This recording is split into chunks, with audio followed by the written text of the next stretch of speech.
Lorsqu'Adam, 18 ans tout juste, posa ses valises dans le petit appartement qu'il venait de louer au 4e étage d'un immeuble ancien du centre-ville, il pensa qu'il venait seulement chercher un peu de calme après une année de lycée épuisante. Il ne savait pas encore que la personne la plus déterminante de son année universitaire vivait juste au-dessus de sa tête, dans un appartement baigné de lumière où s'entassaient des appareils photo argentiques. Des tirages suspendus comme des souvenirs figés, et une odeur de café brûlé mélangée au parfum du bois usé. Il l'entendit avant de la voir, un soir où l'angoisse lui serrait la poitrine depuis des heures, où sa respiration devenait trop courte, trop bruyante, trop présente, et quelqu'un frappa doucement à sa porte 3 petits coups, hésitant. L'étudiant ouvrit et découvrit une femme d'une 40aine d'années, cheveux bruns attachés dans un chignon désordonné, blouse tachée d'encre, qui lui dit d'une voix douce, « Je suis ta voisine du dessus, je crois que tu t'es trompée de boîte aux lettres pour un colis. » Elle sourit, un sourire simple mais étrange, celui qu'on adresse à quelqu'un qu'on n'a jamais vu mais qu'on devine fragile. Adam bredouilla un merci, prit le paquet, referma la porte, mais resta debout de longues minutes, incapable d'expliquer pourquoi ce regard avait fait baisser le volume du chaos dans sa tête. Les jours suivants, il croisa la voisine qui s'appelait Léa dans l'escalier, parfois les bras chargés d'appareils photo comme si elle revenait d'un reportage en pleine tempête. Parfois en chaussettes, tenant entre ses doigts une tasse de thé fumante, et elle lui adressait un signe de tête chaque fois, signe auquel Adam répondait avec un mélange d'embarras et de soulagement.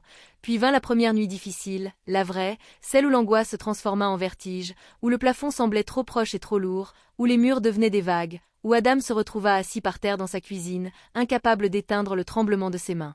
Il monta à l'étage sans même réfléchir, comme si son corps avait choisi avant lui, et frappa à la porte de Léa. Elle ouvrit immédiatement, comme si elle l'attendait, et sans poser de questions, elle lui fit signe d'entrer.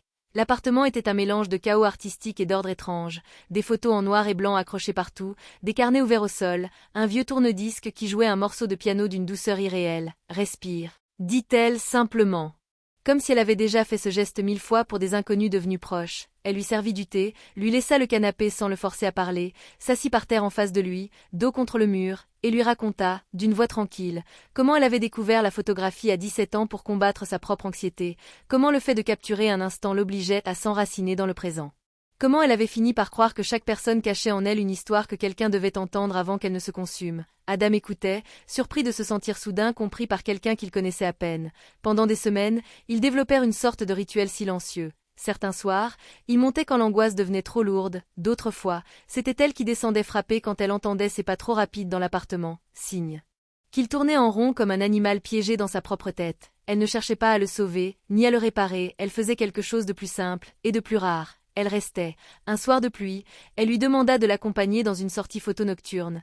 Ils marchèrent dans la ville trempée, elle lui apprit à cadrer la lumière, à chercher dans les détails quelque chose de stable, à respirer au rythme de l'obturateur. « Regarde longtemps ce que tu photographies, dit-elle, jusqu'à ce que le monde arrête de bouger autour de toi. » Ce fut la première fois qu'Adam sentit sa poitrine se desserrer sans effort. Leur lien grandissait, presque malgré eux, dans une forme d'amitié profonde, celle qui naît entre deux âmes qui se reconnaissent dans le silence.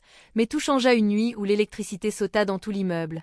L'obscurité envahit les couloirs, et Adam, réveillé en sursaut, sentit la panique monter comme une vague noire. Il monta en courant, appela le nom de Léa. Elle ouvrit la porte à tâtons. Une bougie à la main, et en voyant son visage affolé, elle lui prit doucement le poignet, geste simple, mais ancré, comme un fil qui l'empêchait de tomber. Ils s'assirent par terre près de la fenêtre, éclairés seulement par la flamme vacillante. Elle lui parla de ses propres nuits terribles, de son divorce difficile, de son sentiment de solitude qui parfois revenait la frapper sans prévenir. « Tu n'es pas cassé, dit-elle doucement.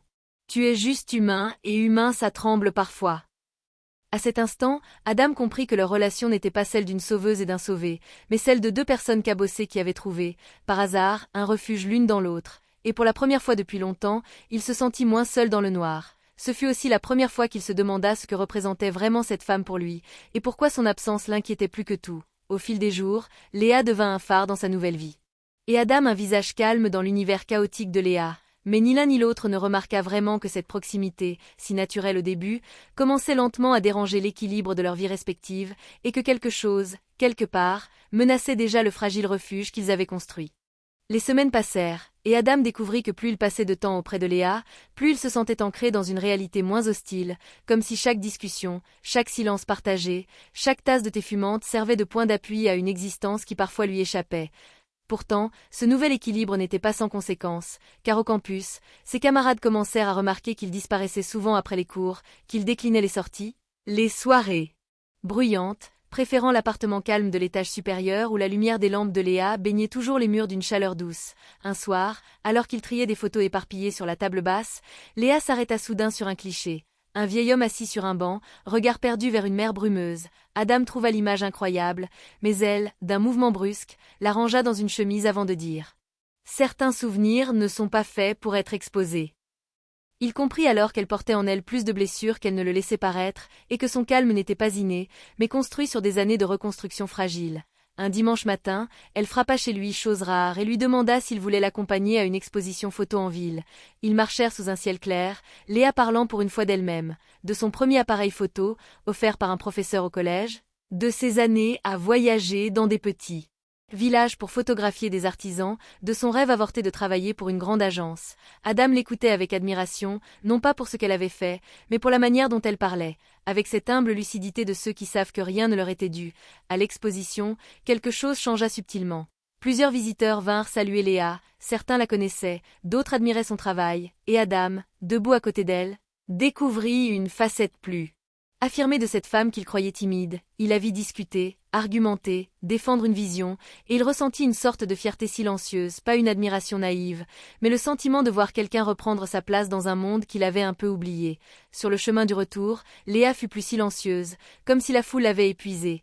Arrivée à l'immeuble, elle s'arrêta dans l'escalier, posa une main sur la rambarde et dit « Parfois, je me sens encore de trop dans certains endroits. » Adam, surpris par sa vulnérabilité soudaine, lui répondit calmement « Peut-être que tu ne te rends pas compte de ce que tu représentes pour les autres. » Elle le regarda longuement, un peu troublée, comme si cette phrase avait touché un point fragile en elle. Ensuite, sans un mot de plus, elle lui souhaita bonne nuit et disparut à l'étage supérieur. Mais ce soir-là, Adam resta longtemps éveillé. Pour la première fois, il se rendait compte qu'il connaissait mieux la femme du dessus que quiconque de sa propre génération, et cette proximité commençait doucement à le déstabiliser. La situation se compliqua davantage lorsqu'un jour, en montant pour une séance photo improvisée, il trouva la porte de Léa entr'ouverte. Il appela son nom, n'obtint pas de réponse, entra lentement. L'appartement était plongé dans un silence inhabituel. Des tirages étaient éparpillés au sol, comme si elle avait cherché quelque chose avec agitation. La lumière de l'après-midi filtrait entre les rideaux, éclairant le salon d'un jaune pâle. Il la trouva dans son bureau, assise face à une boîte en métal ouverte, les yeux embués. En le voyant, elle essuya rapidement son visage, mais il n'était pas dupe. Dans la boîte, il aperçut des photos d'elle beaucoup plus jeune, souriante, entourée de personnes qu'il ne connaissait pas. Elle referma la boîte d'un geste nerveux et dit simplement « J'ai reçu un message aujourd'hui, quelqu'un de mon passé. » Adam voulut en savoir plus, mais elle détourna la conversation, puis lui demanda s'il pouvait sortir prendre l'air. Ils marchèrent jusqu'au parc voisin, Léa gardant les mains dans ses poches, parlant peu. Enfin, elle se confia. Un ancien compagnon, quelqu'un avec qui elle avait partagé une partie de sa vie, avait repris contact. Non pour renouer quelque chose, mais parce qu'il voulait récupérer des photos qu'elle avait prises des années plus tôt. Ce détail, pourtant simple, semblait réveiller en elle une vague de souvenirs qu'elle cherchait à contenir. Adam l'écouta sans juger, sentant à quel point cette intrusion la fragilisait. « Je n'aime pas quand le passé revient sans prévenir, dit-elle doucement. On croit qu'on a tourné la page, puis un message suffit pour tout rouvrir. » Adam sentit une inquiétude nouvelle. Il craignait que ce passé emporte Léa loin de lui, loin du mince fil qui les reliait. Les jours suivants, elle fut plus distante, parfois absente, parfois plongée dans ses photos comme si elle cherchait une issue. Adam, de son côté, oscillait entre le désir de lui laisser de l'espace et la peur de la perdre. Un soir, alors qu'il rentrait tard, il trouva Léa assise sur les marches de l'escalier, un sac à dos à côté d'elle. Elle releva la tête, et dans ses yeux, il vit un mélange de peur et de détermination. « Je crois que j'ai besoin de partir quelques jours, dit-elle d'une voix presque brisée. J'ai besoin de comprendre ce que ce message réveille en moi. » Adam sentit son cœur se serrer, mais il ne retint rien. Il hocha simplement la tête. Elle posa une main sur son bras, un geste lent, presque reconnaissant, et ajouta « Tu m'as fait plus de bien que tu ne le réalises. » Puis elle s'en alla, descendant les escaliers comme si chaque marche lui coûtait. La porte de l'immeuble se referma derrière elle avec un bruit qui résonna longtemps dans l'esprit d'Adam. Il entra dans son appartement, et pour la première fois depuis qu'il vivait là, il sentit l'espace vide, trop grand, trop silencieux. La voisine du dessus venait de disparaître pour un temps indéterminé. Et Adam ignorait encore que ce départ allait bouleverser bien plus que ses soirées tranquilles dans l'appartement d'en haut, car c'était maintenant son propre passé à lui qui allait remonter à la surface, poussé par l'absence de celle qui, sans le vouloir, l'avait aidé à tenir debout.